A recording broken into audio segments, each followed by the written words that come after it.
Welcome to Old Mob 455. We shot the C-pillar up real quick since we were painting. We're trying this for the first time, direct to metal. I was working on the Harley, and then, there's not much to do, so I says, let's have a race taking the paint off the roof. So I'm gonna be using this little thing. You're gonna be using this big disc, 36 grit. And I'm gonna be using this. We'll split it down the middle and see who gets done quicker. This is scotchbrite of some sort. It's like a strapping wheel, I think they call it. Macro strip. That thing there is an 8-inch wheel. Take your hide off pretty fast. We're gonna split it down the middle and see who gets done quickest.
There's nothing left. I gotta change it.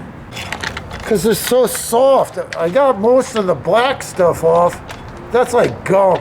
I found that most of the Mayan gold was gone already. They must have knocked most of this roof down when they painted it the blue.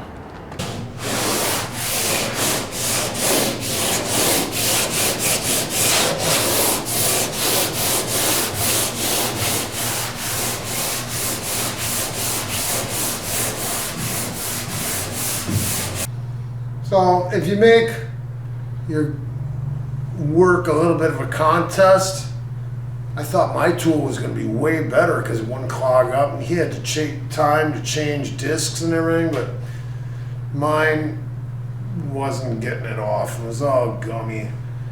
So that was like an hour of work, and the whole roof was all stripped now.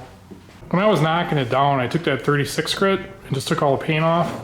And then I used that DA for the final primer, and actually DA the other side too, to smooth it out from that strapping wheel. There's a dent in the roof that's gonna definitely have to be worked on, and because it's a 2-ply roof, there's these T-slots that the headliner goes into, you can't get at it. So that'll be more stud gun, but you can see where it's all the high spot. When we use the stud gun, and you hold tension up and knock that down, then you get this back to being round, the bond will be real slim. The roof's in pretty good shape overall though. I mean, other than that, it's pretty much perfect. Yeah, it wasn't hit by hail. There are a couple dingers, but it's not bad.